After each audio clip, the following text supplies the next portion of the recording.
ආයිබෝවන් සුබ දවසක්. ඔයාලා සියලු දෙනාම අදත් ස්ටාර්වයිබ් ජ්‍යොතිෂ නාලිකාවට ඉතාමත් ආදරයෙන් ගෞරවයෙන් පිළිගනු ලබනවා. අද අපිට කතා කරන්න තියෙන්නේ 7 වන රාශිය වන තුලා රාශිය ගැන. ඉතින් මේ ලග්නය ඔයාගේ උනත් නොඋනත් මේ කරුණු දැනගෙන සිටීම තුළින් ඒ අයව ඇසුරු කරන්න තේරුම් ගන්න ඔයාට පහසු වෙනවා. අපි යමු ලග්නය ගැන තොරතුරු කතා කරන්න. තුලා ලග්නයේ අධිපති වෙන්නේ සිකුරු ග්‍රහයා. සිකුරු ග්‍රහයාව ජ්‍යොතිෂයේදී හඳුන්වන්නේ ලස්සනට සැප පහසුවට කැමති ග්‍රහයෙකු විදිහට. ඉතින් මේ ලග්නයෙන් ඉපදුණු අය අනුකම්පා සහගත කරුණාවන්ත හිතක් තියෙන අය. සමාදානයට ඉතාම කැමතියි. අකටයුතුකම් කරන්න කැමති නැහැ. කලා විෂයන් කෙරෙහි වැඩි නැඹුරුවක් දක්වනවා. කතිකත්වය සහජයෙන්ම පිහිටලා තියෙනවා. ඉව හෙවත් කලින් පෙනෙන ඥානය ඇති අය. තුලා ලග්නයේ අය තරහ ගන්නේ ඉතාමත් අඩුවෙන්.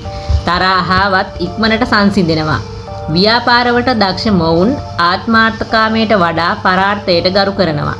මේ අය ඇවිදීමටත් ඉතාම කැමතියි. පොදු සේවය සඳහා කැපවෙන අනුන්ගේ දියුණුවට අත දෙන අය. මුදල් හදල් වැය කිරීමේදී අර පරිස්සම් වන අතර තරමක් ලෝභකමින් යුක්තයි. පිනට දහමට ලැබි මොවුන් යුක්තිය විසඳීමට දක්ෂයි. අපක්ෂපාතී. කාගේ වුවත් සිත දිනාගෙන වැඩ කරනවා. වහා තීරණ වලට එළඹෙන්නේ නැහැ. මනුෂ්‍යත්වය අගය කරනවා. නිතර ප්‍රීතියෙන් සතුටින් ජීවත් වෙන්නට කැමති තුලා ලග්න හිමියන් අනුන්ගේ දේවල් කවර හේතුවක් නිසාවත් දැහැ ගන්නට පෙළඹෙන්නේ නැහැ.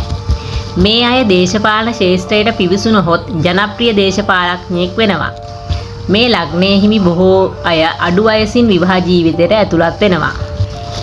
සාමාන්‍යයෙන් මෙයාලාගේ විවාහය සිදුවන්නේ ආදරයේ මුල් කොටගෙනයි. මේ ලග්නයේ හිමි අය අනිත් අය සමග කටයුතු කිරීමේදී මැදහත් සිතින් කටයුතු කිරීමට සමත් වෙනවා. එනිසාම ප්‍රශ්න ගැටලු අඩුයි. ලද දෙයින් සතුටු වන අතර ධනය පසුපසම හඹා යන්නේ නැහැ. මේ අයගේ දුර්වලකම් හැටියට පෙනෙන්නේ ඕනවට වඩා ප්‍රීතියෙන් කල් ගෙවීමට සිටීම සහ නිශ්චිත තීරණ ගැනීමට උත්සුක නොවීමයි. තුලා ලග්න හිමි අයට වකුගඩු රෝග, ඇපෙන්ඩිසයිටිස්, තුනටියේ රෝග, වාත රෝග, මුත්‍රාශය රෝග වලට පහසුවෙන් ගොදුරු වෙන්නට පුළුවන්. මේ ලග්න හිමි අයට සිකුරාදා දවස අශුභ වන අතර ඉරිදා සහ සඳුදා දිනය යහපත්. ඒ වගේම සුභ වර්ණ ලෙස රතු, සුදු සහ තැඹිලි හඳුන්වන්නට පුළුවන්.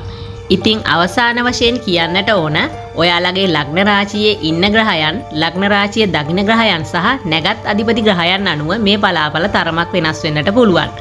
ඔයා තුලා ලග්නයේ කෙනෙක් නම් ඔයාගේ අදහසත් කමෙන්ට් කරන්න. මගේ නාලිකාව සබ්ස්ක්‍රයිබ් කරලා බෙල් අයිකන් එකත් ක්ලික් කරන්න.